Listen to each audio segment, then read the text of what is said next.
नमस्कार, मी भाग्यश्री पाठक. मार्केट आणि मी हा सोप्या मराठीतून शेअर मार्केट समजावून सांगण्याचा माझा एक उपक्रम आहे. आज एक्सपायरीचा दिवस होता, त्यामुळे व्होलॅटिलिटी मार्केटमध्ये राहणार हे तर सगळ्यांना माहीत होतं. त्याचप्रमाणे 76 कंपन्यांचे आज रिझल्ट लागायचे आहेत. जेवढ्या कंपन्यांचे मार्केट संपेपर्यंत लागले त्यातल्या बऱ्याच कंपन्यांचे कव्हर करण्याचा प्रयत्न केला आहे. टेक महिंद्राचा रिझल्ट मार्केट संपल्यानंतर आला. त्यांचं प्रॉफिट वाढलं, त्यांचं रेव्हेन्यूही वाढलं, मार्जिनही वाढलं, डॉलर आय सुद्धा वाढली. प्रॉफिट 661 वरनं 852 कोटी, त्यांचं उत्पन्न 12,871 कोटीवरनं 13,005 कोटी, मार्जिन 7.4% वरनं 8.5%. एयू स्मॉल फायनान्स बँकचं प्रॉफिट आलं 502 कोटी. नेट इंटरेस्ट इन्कम आलं 1,920 कोटी. नेट इंटरेस्ट मार्जिन 5.1% वरनं 6%. त्यांचे ग्रॉस NPA वाढलेत मात्र 1,237 कोटीवरनं 1,613. पर्सेंटेजमध्ये 1.67% वरनं 1.78%. आणि नेट NPA सुद्धा वाढले 401 कोटीवरनं 562 कोटी. त्यामुळं NPA वाढलेत, बाकीचा रिझल्ट मात्र चांगला आहे.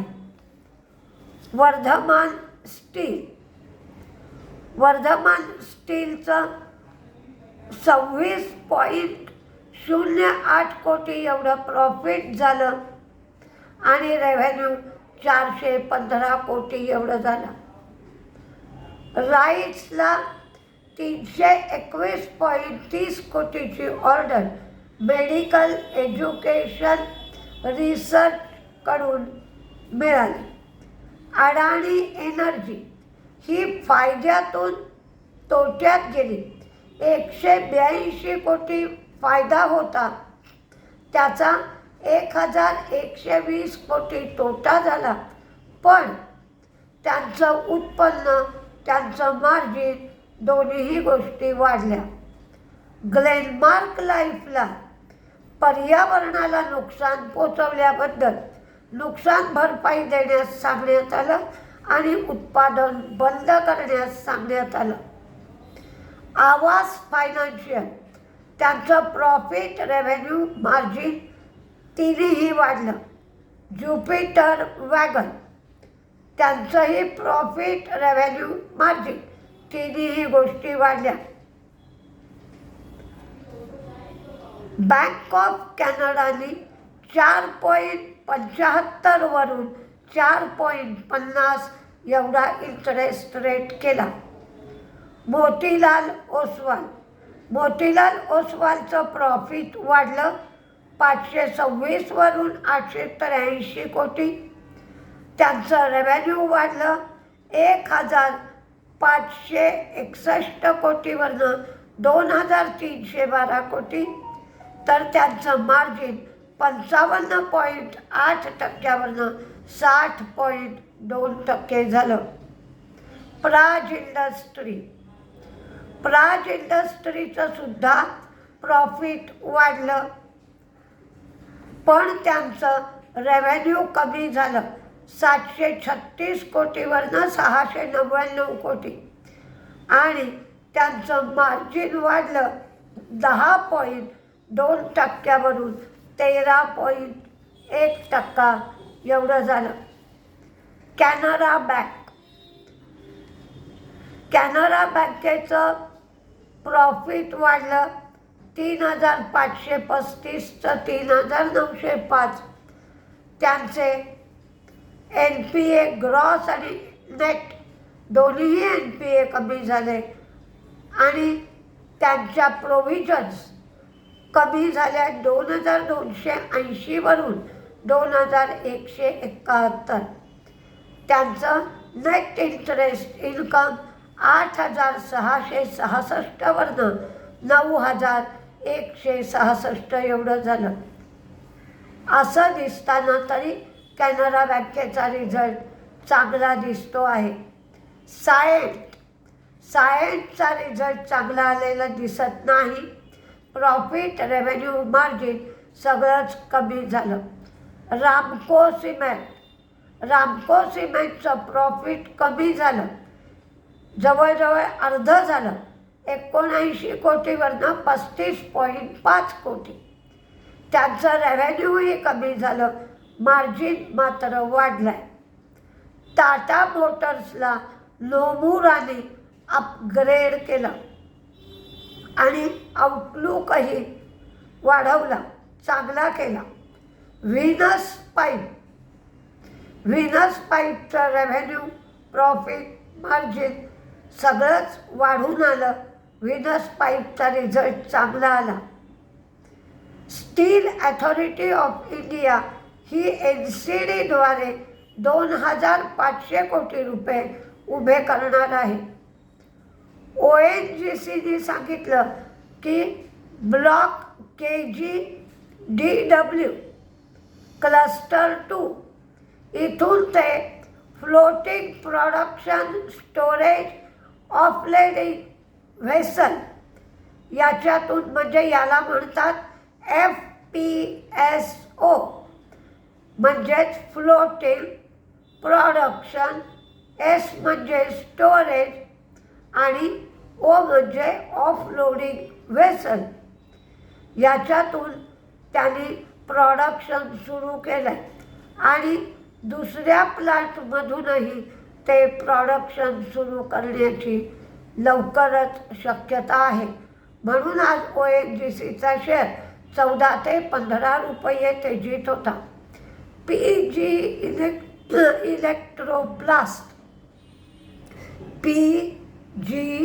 इलेक्ट्रोप्लास्ट हे उत्तर प्रदेशामध्ये 2 ग्रीन प्रोजेक्टमध्ये गुंतवणूक करणार आहेत आणि PG इलेक्ट्रोप्लास्टचा रिझल्ट पण चांगला आला आहे. AC, वॉशिंग मशीन याच्यात चांगली ग्रोथ दिसते आहे. TV इलेक्ट्रॉनिक्समध्ये सुद्धा 7.6% ग्रोथ आहे. AC मध्ये ते 300 कोटीची भांडवली गुंतवणूक करणार आहेत. महिंद्रा हॉलिडेजचा रिझल्ट खूप छान आला आहे. 20 लाखावरनं 5.9 कोटी एवढा प्रॉफिट झाला आहे. त्यांचं उत्पन्न 614 कोटीवरनं 660 कोटी झालं आहे. त्यांचं मार्जिनही वाढलं आहे. 13% 16% एवढं मार्जिन झालं आहे. PNB हाऊसिंगचं प्रॉफिट वाढलं आहे. त्यांचं रेव्हेन्यू वाढलं आहे. नेट इंटरेस्ट इन्कमही वाढलं आहे. त्यांचं प्रॉफिट हे 25% वाढलं आहे.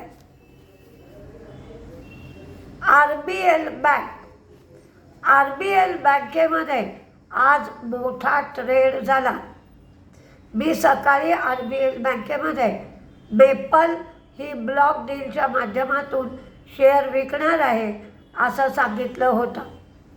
HDFC बँकेने फिक्स डिपॉझिटचे रेट 0.20% वाढवले, म्हणजे 20 पैशांनी वाढवले. टाटा मोटर्समध्ये सुद्धा ब्लॉक डील झालं. HG इन्फ्राला 763 कोटीची ऑर्डर मिळाली. ज्योती लॅबचा रिझल्ट सुंदर आला. मार्केटने रिस्पॉन्स चांगला दिला.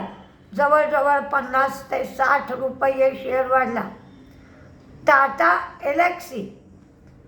टाटा एलेक्सी ही सॉफ्टवेअर डिफाईन्ड व्हेइकल डेव्हलपमेंटमध्ये विंड रिव्हर स्टुडिओ डेव्हलपरची त्यांनी निवड केली आहे आणि त्यांच्याबरोबर MOU साईन केलं आहे.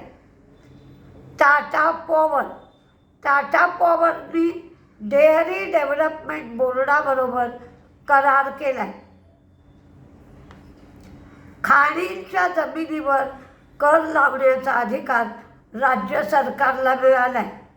रॉयल्टी मात्र वसूल करता येणार नाही असं सुप्रीम कोर्टाने सांगितलं. त्यामुळे मेटलचे शेअर आज घसरले.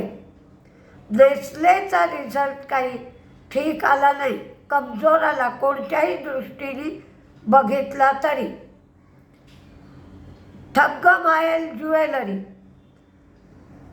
ठग्गमायल ज्वेलरीचं प्रॉफिट कमी झालं, रेव्हेन्यू वाढलं, मार्जिन कमी झालं.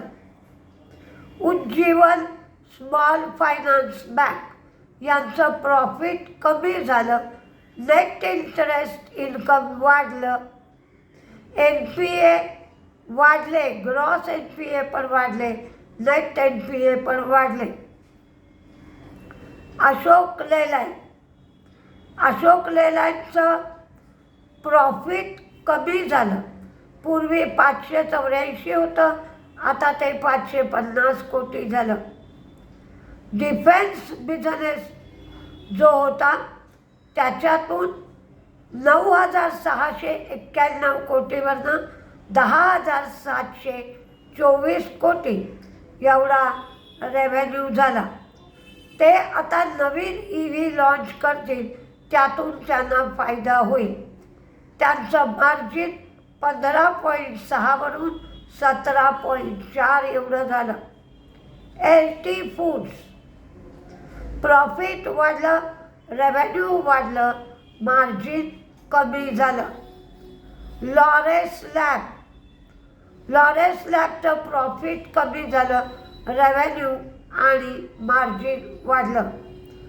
वेस्ट लाईफ फूड प्रॉफिट कमी, मार्जिन कमी, रेव्हेन्यू वाढला.